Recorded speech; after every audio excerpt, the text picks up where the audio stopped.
Hey, this is Carla from the Butcher Babies. This is George Corcoran Fisher from Cannibal Corpse. Hey, this is Rex from Kill Devil Hill. It's Wednesday 13. This is Dad from Devil Driving. This is Motorist from War. You're listening to Rabid Noise on Rabid Radio. Turn it up. And we are back on Rabid Noise. That was The Essence of Silence from Epica's amazing album, The Quantum Enigma. And the band will be here on tour next month. And joining us on the program once again is Simone Simons. What's going on? Everything's cool over here. How are you doing? Yeah, excellent. Excellent. Well, it's definitely great to have you back on the show. It's been a little while. I think the last time you were here was 2013. Is that right? Yeah. A lot has changed. Back then I was still breeding on a little egg, and now I have a 2.5-year-old son running around the house. It's crazy. A lot changed, yeah. How's that all going? Great, yeah. It's going by too fast, I must say. It's crazy. Does he does he know what Mum and Dad do yet? Is he aware of that? Slowly he's becoming aware. He knows that when I'm working, that I'm singing, so he doesn't always like it when I'm singing in the house, except for children's songs, because he associates it with me being on tour. But when I show him some videos or photos, and then he kind of has a little proud look in his eyes, so I hope he's proud of Mama. I'm sure he is. Do you take him on tour?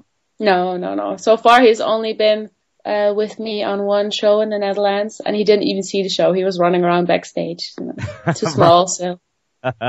Running amok. It's funny. My youngest is almost 2, and she's really shown an interest in music. Not metal yet, just more kids stuff. But it's a start, I guess. Yeah. He loves to dance, and he has a very good sense of rhythm. So he'll dance to the rhythm of the beat. So that's very cool. And he'll change when the music changes. So he's got a couple of musical bones in his body, I think. Awesome. Yeah, just go build it from there and get him into the metals.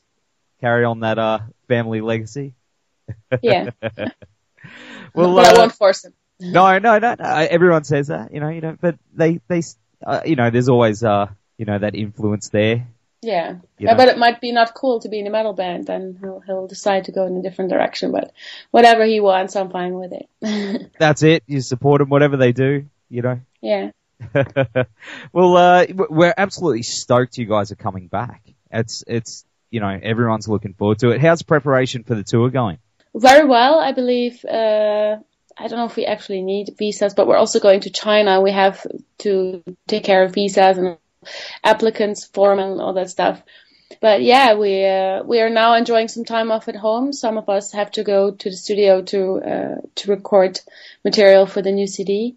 But I'm lucky enough I can be home until the tour, and mentally preparing myself for the long flights ahead.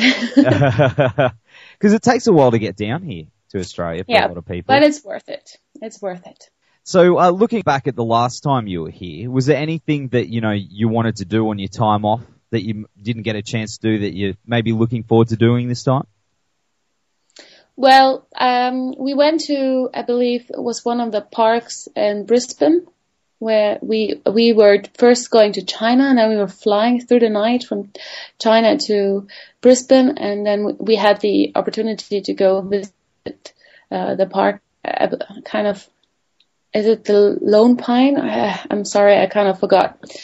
But we were all super tired, but we had the opportunity, and we were like, let's go. We were hugging the koalas and feeding the kangaroos, doing very, very touristy stuff, but sometimes you got to do that every once in a while.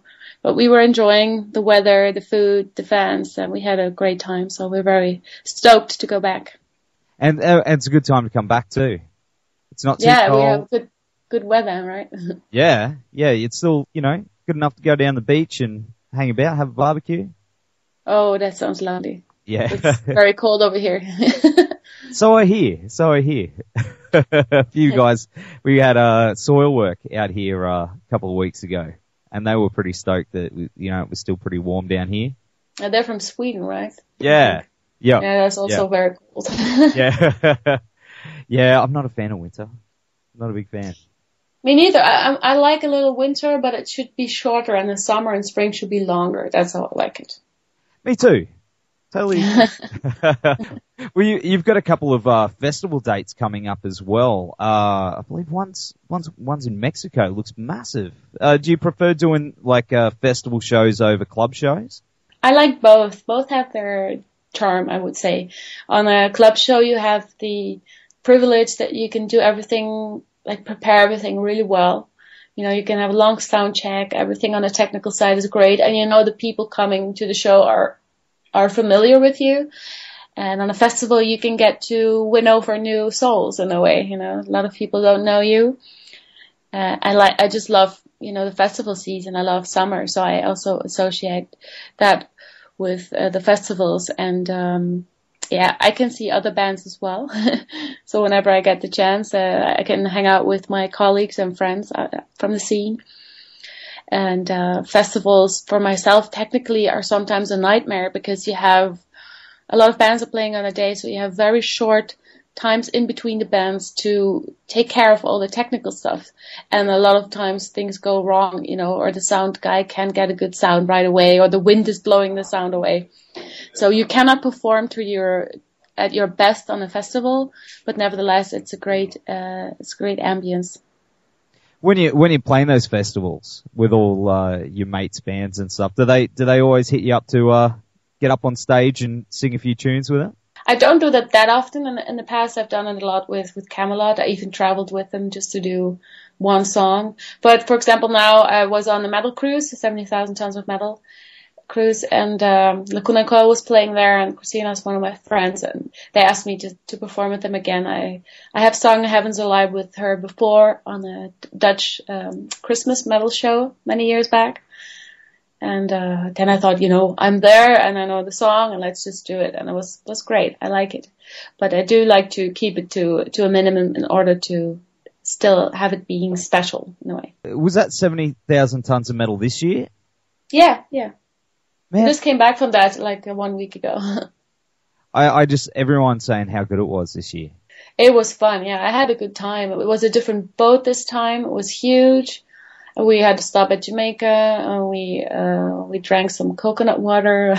Some of us went to the beach, but I'm a fair-skinned lady, and the sun and my skin don't go well together. So I had to hide in the shade. But it was lovely. I got to see Cradle of Filth, Moonspell, Lacuna Coil, Delane.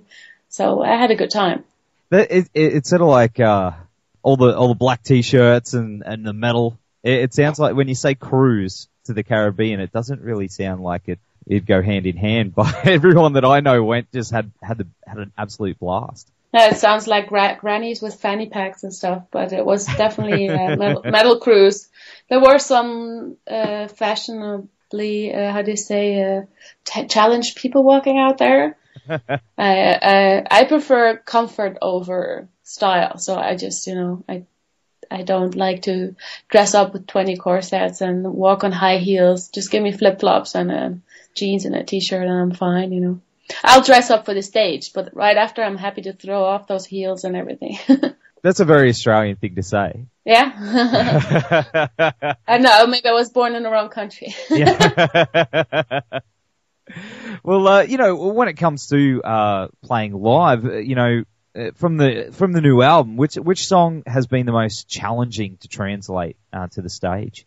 I don't know, maybe Chemical Insomnia, because it has extreme high notes, and if I'm tired, then it's difficult for me to hit those notes, so I have to sing it in a more classical way. Same with Natural Corruption, I believe. If I'm in a great shape, then I can totally do it easily, but often the reality is on tour, you're often very tired, you don't get the sleep you want, the nutrition you want, and you're sitting together with a lot of people with stuffy noses, and then it's just like, damn. Then I try not to do the song.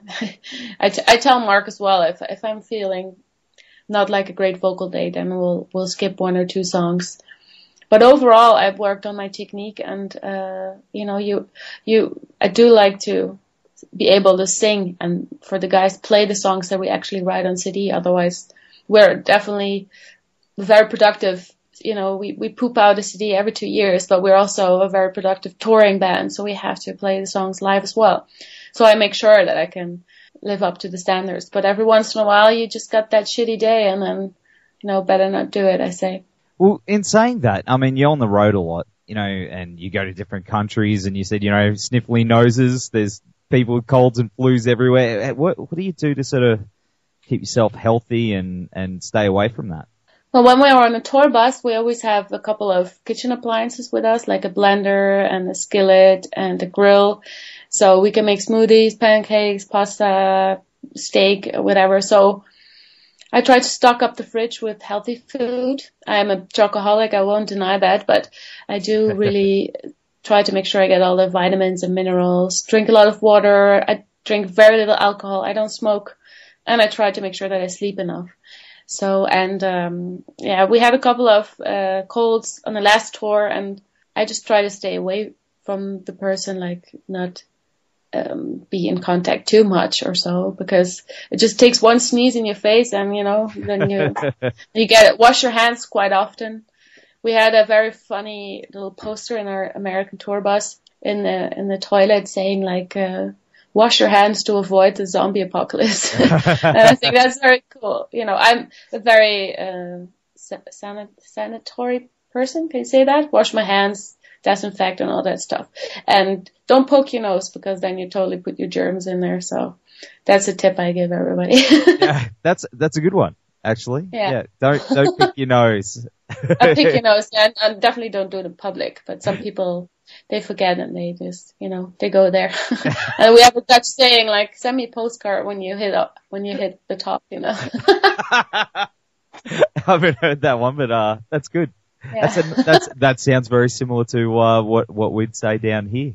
Are you sure you're not a little bit Australian? No. Oh, you mean like discover new lands or stuff?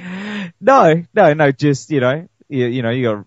It must be in the blood or something somewhere, because you say that you got the flip flops. Oh yeah. The slang. I like Australia. I like the people. I think the accent is super cute as well. I don't know about that. I don't know, because I live here, I guess. I sometimes think that we sound like an English person talking backwards. Oh, it's English but more relaxed, I guess, because you have flip flops. Yeah, you want to take it easy. Very true. Well, yeah, I have them. Thongs, we call them. Thongs, yeah. Thongs, yeah. Well, your fan base is pretty loyal, and you of course obviously do a lot of meet and greets, and you'll be doing some on this tour, which I know a lot of fans are going to be happy about that. What's the craziest fan experience that you've had over the years? Well, I wouldn't say crazy, but when people just start bursting out in tears, or when they have a gigantic tattoo of your face on the body part, it's like, that's so weird that you have that impact on people, that they feel so connected to you, even though you might not know them in person, but your music, that you can touch people in that way. And I think that's a beautiful thing. So, and that's always a little bit of reality check, because we're here behind our computers writing music, going into the studio, and you're playing in front of the audience. But when you see the individual standing in front of you, telling them about how the music has changed their life, and I can relate in a way, because I loved bands in the past before being a musician myself, and finding a lot of strength in music. It's a beautiful gift if you can do that to other people. And then I feel grateful. And then I think, okay, whenever I have a bad day, I just think of that, and then everything just comes better, because it's a very unusual gift if you can create music and make people feel stronger through the music, and unite people as well. I love it when they come to me like a little couple, like, I met my girlfriend in an Epica concert. And that happened a couple of times, and I think that, Epica is totally a love-making, matchmaking band. It's cool. Have you had people come up and say that they've named children after you and stuff like that? Cats. There are a lot of Simone cats out there. Children, I don't know. There's a woman, she wrote to me, if she had a girl, she would call it Simone, but it became a boy. And he still isn't called Simon, but nevertheless, I don't think that there are any girls named after me, but cats, I've seen a couple of photos, like, hi, this is my cat Simone, so that's cool. That's pretty cute. Yeah. Well, you did mention before that you're going to be hitting the studio soon. That's pretty exciting. Right after the Australian tour, I'll be home for a couple of days.